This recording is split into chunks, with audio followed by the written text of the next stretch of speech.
बल्कि सूरत इंसान की शान तो ये है, तफासिर में आता है कि अल्लाह जब जहन्नमियों को जहन्नम में डालेगा तो इंसानी शक्ल में नहीं डालेगा, क्योंकि यार की शक्ल इंसानी है।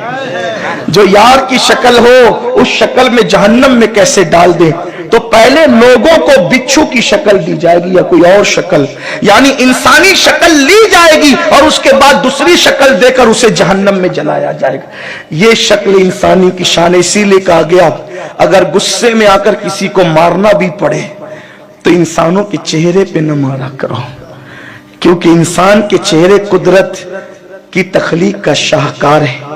बहुत अहमियत है इंसान के चेहरे की।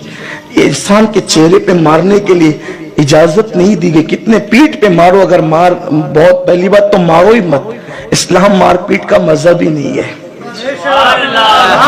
इस्लाम तो कहता है कि कांटों के मुकाबले में कभी कांटे मत बिछाना, वरना जमीन कांटों से भर जाएगी। कांटे बिछाकर सुकून नहीं मिलता, कांटे उठाकर सुकून मिलता है। लोग कहते हैं सुकून नहीं है, सुकून वाले काम तो करो। नफरतें बांट कर सुकून नहीं मिलता, मोहब्बतें तकसीम करके सुकून मिलता है। तो अगर मारना ही पड़े तो पीठ पे मारो, बच्चों को भी पीठ पे मारो। और वैसे भी अल्लाह के रसूल अलैहिस्सलाम फरमाते हैं घर में चाबुक रखो, मारने के लिए नहीं, बच्चों को डराने के लिए। खुद के बच्चों को भी ऐसा मारने की इजाजत इस्लाम ने नहीं दी जिससे जिस्म पर निशान पड़ जाए।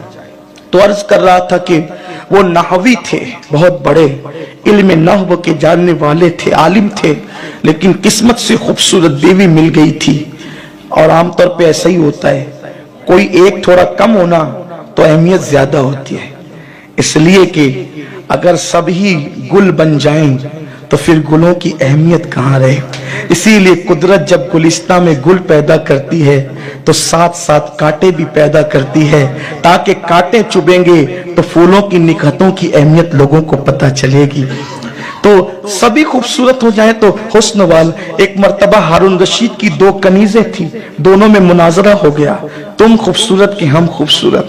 काली ने कहा मैं, गोरी ने कहा मैं।